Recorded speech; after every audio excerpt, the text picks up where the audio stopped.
Hello guys! Ito po ang aming, anong tawag dyan, Papa? Triple deck, tatlo ay. Triple deck. Triple deck. Oh. Double yung single. May sikreto dyan sa triple deck na yan. Ito po ang pinakamurang triple deck. Sa halagang, magkano yung plywood? Libre lang yun. Libre lang, di ba? Libre din yung plywood. Galing sa company. Hindi, yung binili mo kanina. 350. Kasama din yun. Oh.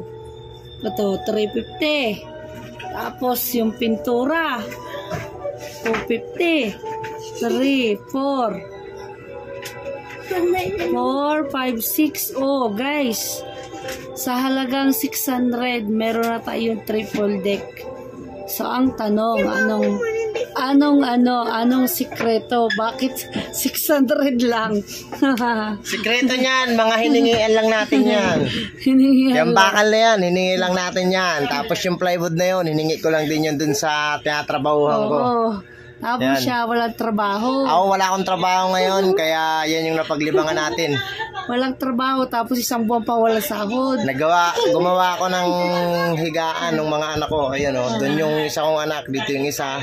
Dito naman yung panganay ko. Ayun, pinuno na niya ng mga award niya. Award niya, di ba? Yan. Tapos dito kami. Apat kami dito. Dito kami apat. Yan. Thank you kay Lord. Praise the Lord, di ba? Sino magsasabing wala na kang trabaho, wala pa yung sahod.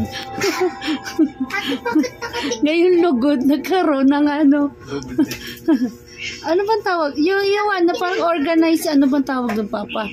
Hindi, sa mga gustong magpagawa ng customize ba tawag doon? Customize. Yan, kung gusto nyo din po magpagawa bang wala pa po siyang trabaho. Huwag para video na tamabad ako. Damit mo lang. Sa mga gusto pong magpa-customize dyan, na kagaya namin na maliit lang ang kwarto. Malaki naman po ang bahay namin. Maliit lang ang kwarto namin at hindi pa tapos ang aming second floor. Siguro 2 taon na. So, pansamantagal. Ayan.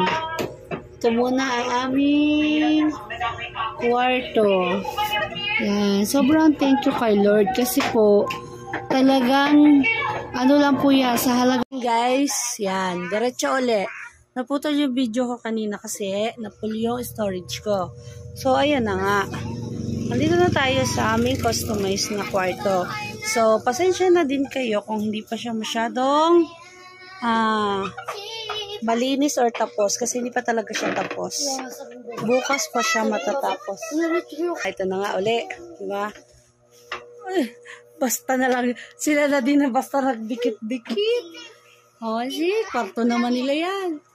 So, ayan na nga ang aming customize. Ayan yung sa taas. Ayan pa yan. Ayan. Sobrang tipid lang nito. Sa halagang 600. Kasi nga, hindi namin binili ang bakal. Itong bakal na ito, yan, hiningi namin. Pero syempre, pag nakaluwag-luwag kami, babayaran naman.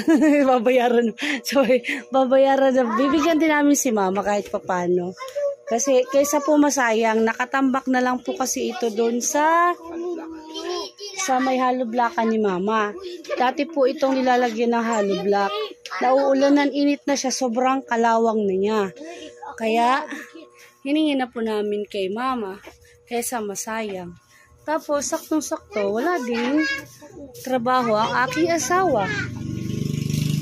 So, wala din siyang magawa. So, ito ang kanyang ginawa. O, ayan. Kasi hindi na kami kasya talaga dito. Dito lang kami nahiga. 3 pum yung gamit namin. Hindi talaga kami kasya. Ay, aba, nagdikit na po sila ng kanilang award. Sa mga gustong kahit huwag na yung card. Mga award lang, pati yung card, ano. Ayan guys, pati card. Tapos, Di pala natin ito na-videohan paano nung yung dati tapos na-video mo yan? Dati, hindi namin naisip videohan. Kasi nga, biglaan siya. Wala talaga siya sa plano. So, ayan. Ayan na siya. Ang kagandahan dito, yan, nagmukhang hindi siya mukhang maliit. Naglawak, Hindi ko po alam kung nasaan. So, ayan na po ano. Ayan yung Dora box. Ayan. At ito po yung isang bata, bising-bise. Ayan pa yung isang Dora box namin. Dati nandito yan. Diyan yung Dora box. Tapos diyan kami nahiga lahat. Si Ate Pia lang ang kay Mama ba kasi hindi taga kami kasya. Ayan na siya ngayon. Kasya na. Kasyang-kasya na. Yan. Ayun ang kwarto ni Kuya Ace. Dinidilaan niya lang para Uy! Lagyan mo pandik. Basta usapan dyan. Bahala sila dyan sa kwarto nila. Yan po. Para anuhan sila kung... Para matuto sila sa design. Matuto sila magdiskarte ng Pipinturahan pag-ayos. natin yan sa sunod. Pag-ayos ng kanilang... Ate, ang short mo. Ang kanilang kwarto. Pero hindi ka makasi dyan. Dito ka. Sakto-sakto lang, oh. Sa mga gustong magpagawa dyan. Bed lang yan, bed. Pwede. Pero hindi sa halaga 600, ah.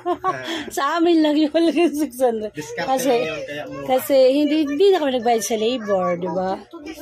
Oh. Ayan naman yung ginawa ni ate.